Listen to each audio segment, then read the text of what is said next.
El problema de los ovnis está profundamente vinculado con la difusión de noticias, lo cual lo ha colocado desde 1947 en la órbita de los servicios secretos de Estados Unidos. Los centros de poder decidieron protegerse, ocultando la información no deseada mediante una conjura del silencio. Hans Petersen, director del control militar del tráfico aéreo después de la Segunda Guerra Mundial, localizó en 1954 objetos intrusos en el radar e intentó interceptarlos. Un día, uno de mis hombres en el control de radar me llamó y me dijo: Mayor, no, capitán, porque en aquella época yo era capitán, tenemos algo en la pantalla que vuela a una velocidad de 18.000 kilómetros por hora. Imposible. Ningún avión puede alcanzar esa velocidad. Entonces fui a comprobarlo y era verdad. Volaban a 18.000 kilómetros por hora. De pronto dejaron de moverse. Se mantuvieron estacionarios en el campo visual del radar. Llegaban y desaparecían. Estaban allí y un instante después se habían desvanecido. Llamé inmediatamente al responsable del control aéreo y al comandante de la base y les expliqué la situación, pero se resistían a creerme. Yo les dije: dadme 4 aviones y veremos si podemos interceptarlos. ¿De acuerdo?, me dijeron. Por momentos veíamos una veintena de objetos sobre el aeródromo y a los pocos minutos solamente 2 o 3. Como había niebla, los técnicos nos dijeron que era por culpa de la inversión térmica, un fenómeno meteorológico, pero después comprobamos que no era así. A las 11 había 4 aviones de reacción en la pista listos para despegar. Se levantó la niebla y nuestros aviones estuvieron en condiciones de despegar. En ese momento había unos 12 objetos alrededor de la base. En cuanto me puse en contacto con los pilotos y les dije: ¿tenéis autorización para el despegue y la intercepción de los objetos no identificados?, 10 de los objetos desaparecieron de la pantalla. En el siguiente giro del radar había solamente 2 señales en la pantalla. Una a 10 millas al norte y otra a unas 12 millas al sur de la base. Envié un par de interceptores al norte y otros 2 al sur. Me puse en contacto con el primer par de interceptores y les dije: vuestro objetivo se encuentra a 5 millas, a las 12 horas, es decir, exactamente delante de vosotros. Altitud desconocida, ¿lo veis?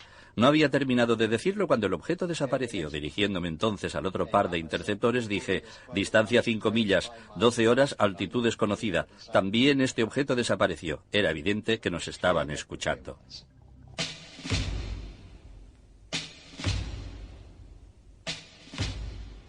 El Estado Mayor de la OTAN decidió organizar el Programa Europeo de Estudios sobre los OVNIs.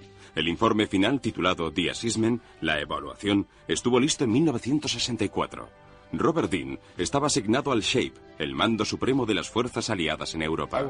Me asignaron al SHAPE en 1962. Mi primera misión fue en la oficina operativa. Había un estudio en curso clasificado COSMIC, es decir, afectado por el grado máximo de secreto.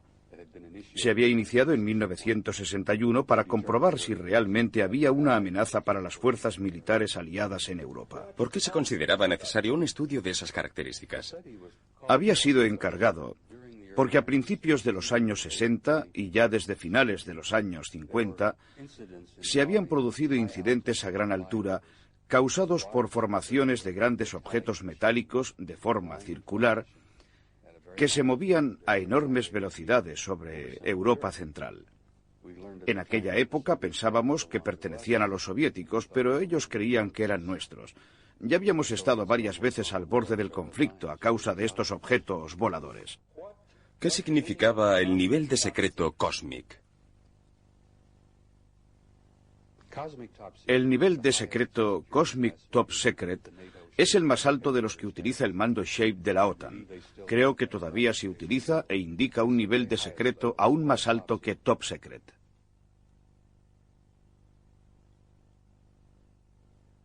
¿Quién encargó el estudio? ¿Cuál era su contenido? Fue encargado por el mariscal del aire Sir Thomas Pike y duró 3 años. Las conclusiones alcanzadas eran increíbles. Los oficiales del Estado Mayor de SHAPE quedaron estupefactos ante los resultados de la evaluación. Los resultados indicaban que desde hacía muchos años nuestro planeta estaba siendo objeto de minuciosos reconocimientos por parte de varias civilizaciones extraterrestres, probablemente desde hacía cientos de años y tal vez desde épocas todavía más remotas. Esos reconocimientos eran llevados a cabo por inteligencias superiores que empleaban tecnologías sumamente avanzadas, por lo menos 1000 años más avanzadas de lo que podemos imaginar. Su tecnología era tan compleja y tan adelantada que parecía magia.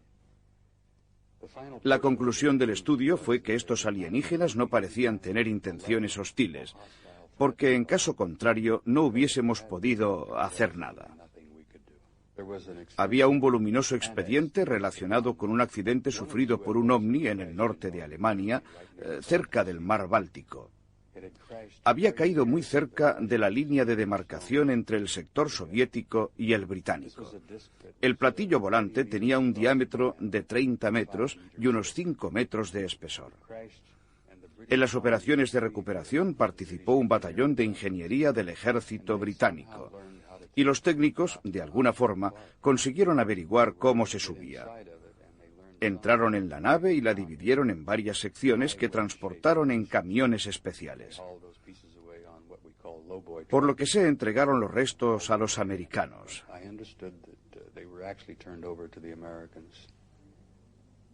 Aparentemente había una tripulación compuesta por 12 miembros. Eran pequeñas criaturas grises de cabeza grande.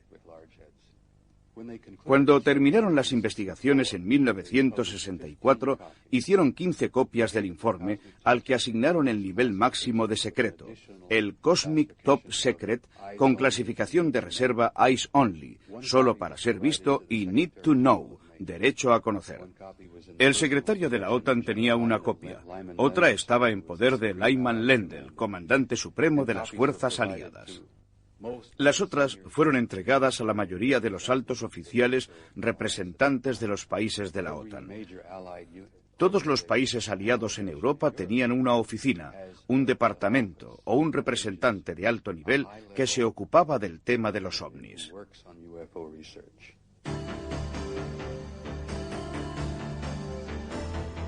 Corrían los tiempos de la Guerra Fría. El descubrimiento de tecnologías y seres extraterrestres fue considerado por el presidente Harry Truman, así como por los mandos militares americanos activos en el escenario europeo, un tema demasiado delicado para dejar que saliera a la luz. No podían correr el riesgo de desencadenar imprevisibles reacciones entre la población ante revelaciones de este tipo. Y por otra parte, había que evitar que la otra superpotencia se beneficiara de la información sobre aquellas avanzadas tecnologías en plena carrera armamentística. Por ello, la situación acabó en manos de los servicios de inteligencia. Cuando afirman que es necesario mantener el secreto sobre este problema, porque se trata de un problema de seguridad nacional, creo que tienen sus razones. En primer lugar, por la mentalidad surgida de los llamados juegos de guerra, los enfrentamientos simulados por ordenador que empezaron a desarrollarse después de la Segunda Guerra Mundial. Habíamos aprendido a librar guerras en el ordenador y habíamos aprendido que existen ciertas reglas que hay que respetar y que algunas cosas no se pueden hacer. Cuando se hacen, hay que apagar el ordenador y entonces termina la simulación. Una de esas cosas es la introducción de un nuevo e inesperado desarrollo tecnológico, que es precisamente lo que representan los ovnis: perspectivas y capacidades tecnológicas revolucionarias. En los juegos de guerra, el bando que dispone de este tipo de adelantos gana siempre la partida. Los franceses ganaron una guerra gracias a la introducción de los estribos, que en cambio los ingleses no utilizaron. Esto representa un grave peligro para todo potencial enemigo, que debe preocuparse por la naturaleza de esta tecnología y tratar de establecer hasta qué punto podrá perjudicarlo. En este sentido, se convierte en un asunto de seguridad nacional, porque tiene graves implicaciones para cualquier enemigo. Haga lo que haga, en este punto se convierte en un acto de guerra. Durante años, el principal problema fue la Guerra Fría. No queríamos que los soviéticos supieran lo que nosotros sabíamos. Pero después descubrimos que los soviéticos sabían prácticamente tanto como nosotros. Las consecuencias derivadas de la investigación eran tan increíbles que se decidió que esta información no se difundiera, porque habría tenido un efecto devastador sobre la población de Europa y de Estados Unidos, en realidad sobre todo el mundo. En pocas palabras, estábamos siendo observados por civilizaciones extraterrestres altamente evolucionadas.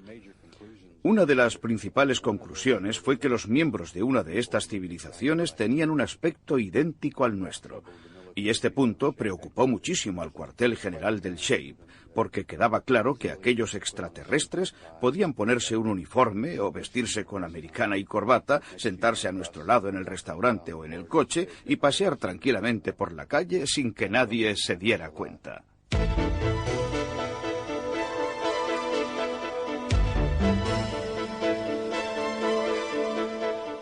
En una reunión en el Pentágono, la CIA decidió poner en práctica un plan, un amplio programa de información que coordinara los esfuerzos de las principales agencias gubernamentales con dos propósitos principales: la divulgación y la creación de una cortina de humo. La cortina de humo estaba destinada a reducir el interés del público en los ovnis. Las Fuerzas Armadas recibieron la orden de reunir y evaluar los informes de los avistamientos de ovnis y de difundir solamente la información que contribuyera a mantener la cortina de humo. Según el reglamento AFR 200/2 de la Aviación Militar de Estados Unidos del 26 de agosto de 1953, estaba terminantemente prohibido transmitir noticias a los medios de información antes de que el objeto volador hubiese sido identificado. La directiva JANAP 146 del Estado Mayor de la Defensa estableció que los informes sobre avistamientos de ovnis pertenecían a la categoría MERINT y, por lo tanto, podían considerarse asuntos de seguridad nacional en el marco de la normativa antiespionaje que prohibía la transmisión o la divulgación no autorizada de información, acto sancionable con un máximo de 10 años de cárcel. El comandante Bethune tuvo oportunidad de conocer directamente esta directiva. Hasta donde yo sé, no se ha llevado a cabo ninguna investigación en profundidad sobre nuestro avistamiento. Cuando aterrizamos en la base en Canadá, el capitán de los servicios de información del ejército nos estaba esperando para interrogarnos. Cuando nos hubo interrogado, redactó un informe. Más tarde me enteré de que había sido enviado a la base de Wright-Patterson.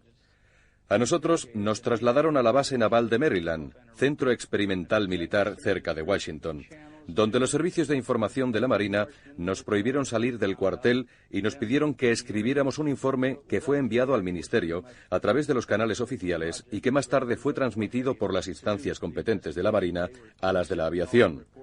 En aquella época, las investigaciones estaban esencialmente a cargo de la aviación. Ellos recibían todos los informes de avistamientos procedentes de los diferentes cuerpos militares y realizaban las investigaciones necesarias. Nos advirtieron que no habláramos, pero la amenaza no estaba en las palabras, sino en la forma de expresarlas. Yo tuve la impresión de que era una de aquellas cosas que no podía decir ni siquiera a mi mujer. Es la impresión que nos daban los oficiales de los servicios de inteligencia que nos interrogaron. El comandante de nuestro grupo me llamó. Me pidió que le describiera el avistamiento y me dio a entender que aquello era algo que no debía comentar nunca con nadie. En ningún momento tuve la impresión de que pusieran en duda nuestro avistamiento. Solamente teníamos que guardar silencio. Fue lo que todos me aconsejaron.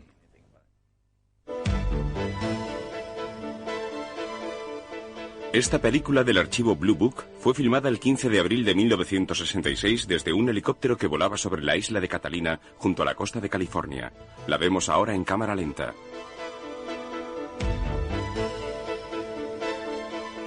Este documento de 1959, captado por un empleado administrativo de la base de Uke, en Texas, muestra un caza tratando de interceptar un objeto luminoso. Esta extraordinaria serie de fotografías muestra una nave discoidal que evoluciona sobre las cumbres de la isla de Trinidad en el Océano Atlántico. Las imágenes fueron obtenidas el 19 de enero de 1958 por un fotógrafo oficial de la Marina brasileña a bordo del buque Escuela Almirante Saldaña, en presencia de toda la tripulación. Cuando los análisis oficiales demostraron que el objeto volador tenía un diámetro de por lo menos 36 metros, el presidente brasileño Kubitschek avaló personalmente la autenticidad de las fotografías en una conferencia de prensa el 20 de febrero de 1958.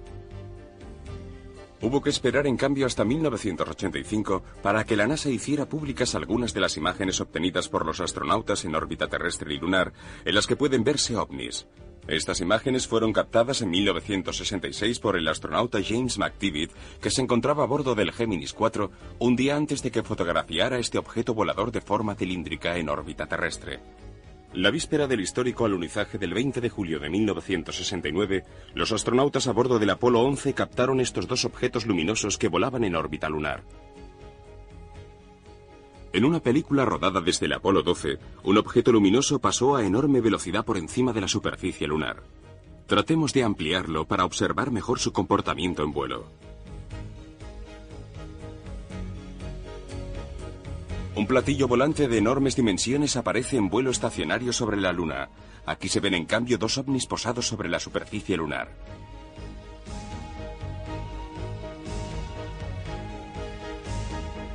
Gracias a la ampliación podemos distinguir los detalles.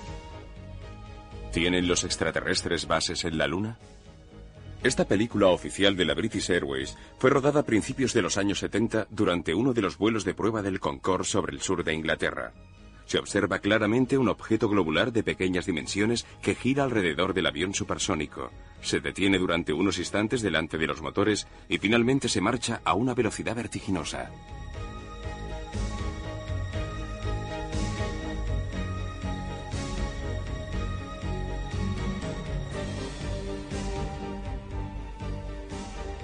Una de las conclusiones del estudio fue que había un programa, un proceso que se estaba llevando a cabo. Al parecer se estaba desarrollando un plan perfectamente definido. El estudio sacó a la luz pruebas que demostraban que este fenómeno existía desde hacía muchos años. Todo indicaba que se trataba de un programa evolucionado. Nunca consiguieron averiguar la naturaleza del plan. Y este desconocimiento era una de las cosas que más preocupaban a las autoridades militares. No se conocían las razones que impulsaban a actuar a aquellas inteligencias extraterrestres. ¿Cuál es su opinión personal al respecto? Hace más de 30 años que estudio este fenómeno, y estoy seguro de que estamos llegando a un punto en que es necesario preparar a la población terrestre, porque dentro de poco los extraterrestres se darán a conocer.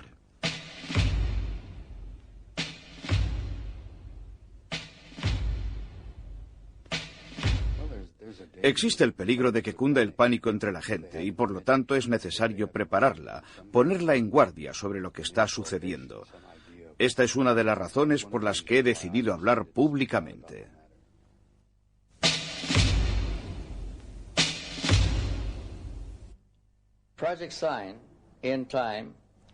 En 1948, el proyecto SIGN llegó a la conclusión de que existían pruebas del contacto con seres procedentes de otros mundos.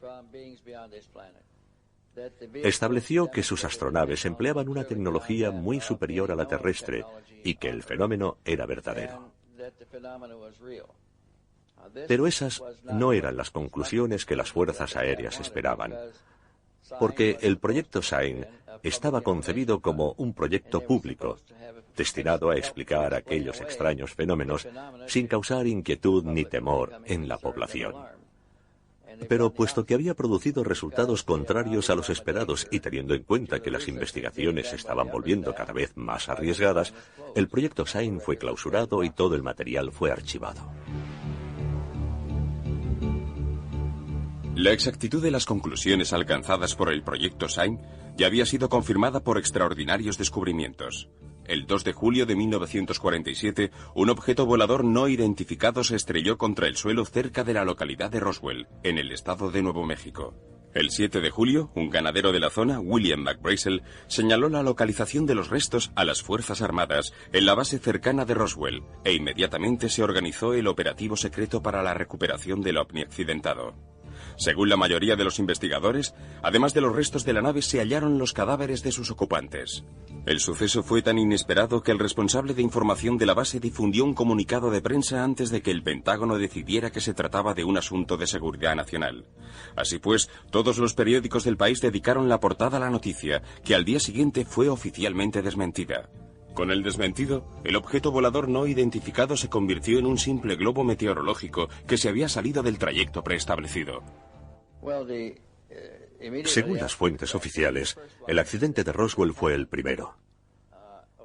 Tal vez se habían producido otros casos antes, pero el de Roswell fue el primero en el que los militares participaron directamente. Trataron de mantenerlo bajo control, pero como aquel fin de semana era puente por la fiesta del 4 de julio, no estaba de servicio todo el personal necesario para evitar la filtración de noticias. Los restos del objeto accidentado se encontraron en parte en Magdalena, en Nuevo México, y en parte en Roswell. Los militares intentaron recuperar todos los restos para demostrar que se trataba simplemente de un globo meteorológico. En realidad, todos se decían, ahora tenemos uno al alcance de la mano y no podemos saber cuándo conseguiremos otro. En cuanto se dieron cuenta de que estaban ante una nave completamente extraña a nuestra tecnología aeronáutica, notificaron el hecho a sus superiores jerárquicos a través del mando logístico, hasta llegar al jefe del Estado Mayor de la Fuerza Aérea, quien llamó al secretario de Estado en Washington y le dijo que había sido hallada una aeronave extraña y que, por lo tanto, se trataba de un problema de la competencia directa del secretario de Estado. En aquella época, el secretario de Estado era el general George Marshall, el padre del Plan Marshall. Informado de que se trataba de una nave muy particular, de posible origen extraterrestre, el general Marshall nombró enseguida a 12 expertos, entre ellos científicos y oficiales superiores, y a cierto número de funcionarios administrativos, para proceder al estudio de lo sucedido. Durante el estudio, los expertos comprendieron inmediatamente que se trataba de un vehículo extraterrestre y empezaron a preparar planes de acción. Estos planes preveían el nombramiento de 6 prestigiosos científicos y 6 militares para formar un grupo encargado del tema. Este grupo creó a su vez fuerzas de seguridad. Se ocupó del entrenamiento de cuerpos especializados en la recuperación de restos de astronaves y preparó un programa para mantener en secreto todas sus actividades.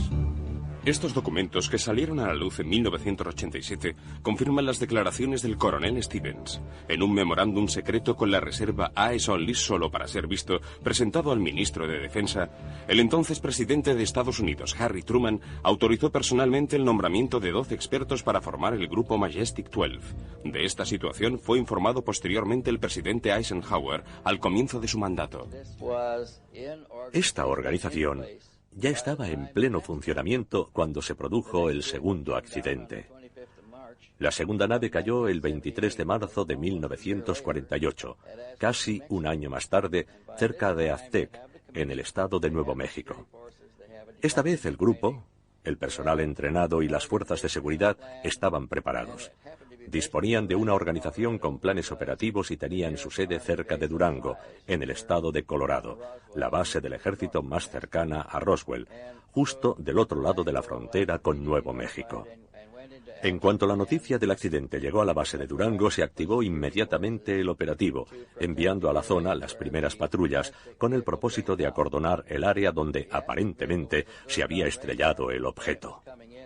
La nave había sido detectada por los radares del control del tráfico aéreo, por lo que fue posible establecer su posición con cierta precisión.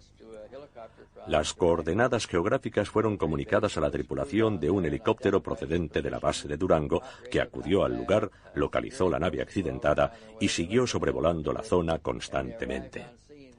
Mientras tanto, los cuerpos de seguridad, que habían salido al mismo tiempo que el helicóptero, llegaron cuando éste todavía estaba sobrevolando la zona. Acordonaron toda el área y obligaron a los habitantes del lugar a permanecer en sus residencias. Los mantuvieron encerrados en casa durante 3 días mientras se efectuaban las operaciones de recuperación. Los miembros del Majestic llegaron en aviones especiales a la base de Durango. Les ofrecieron apoyo logístico para el transporte y fueron conducidos al lugar del accidente en los alrededores de Aztec, donde se hicieron cargo de los restos de la nave. Al final, consiguieron incluso desmontarla y recuperar los cadáveres de los tripulantes. El mayor Virgil Armstrong trabajó durante 22 años para la DIA y para la CIA y prestó servicio con los Boinas Verdes en Vietnam. Había recibido unos documentos que afirmaban que una nave alienígena había aterrizado en el polígono de White Sands, en Nuevo México. El objeto se encontraba bajo estricta vigilancia y lo seguiría estando hasta que fuera posible determinar la procedencia y las intenciones de sus ocupantes.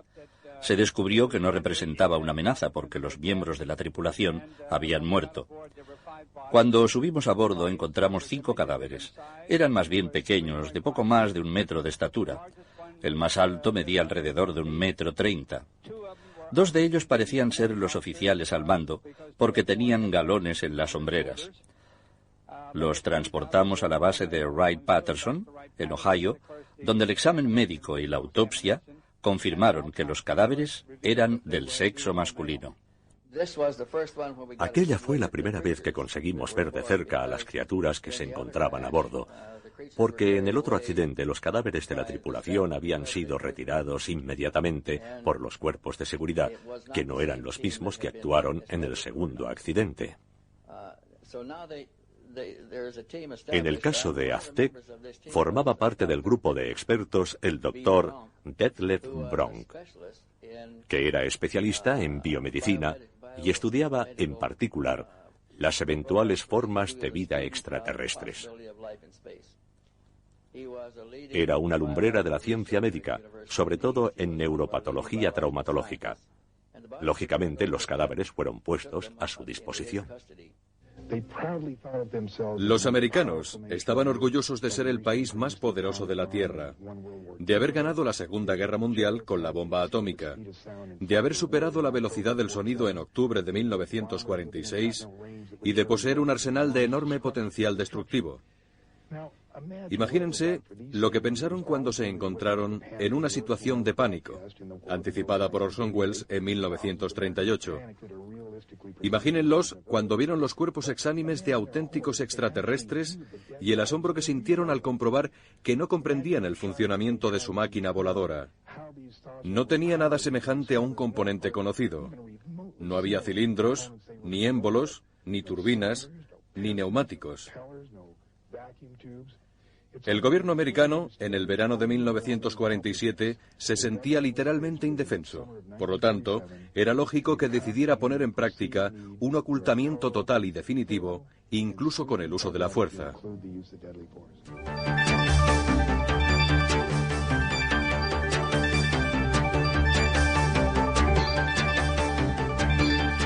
La NASA, el ente espacial de Estados Unidos, tuvo que ocuparse entonces de 2 asuntos prioritarios. El primero, informar al público sobre sus avances en el ámbito de la investigación espacial y proceder a la búsqueda de posibles señales procedentes de mundos lejanos a través del SETI, el proyecto de búsqueda de inteligencias extraterrestres. Y el segundo, organizar un sistema de cobertura para sus actividades secretas y de control de posibles civilizaciones extraplanetarias, tema que trataremos en uno de nuestros próximos documentos.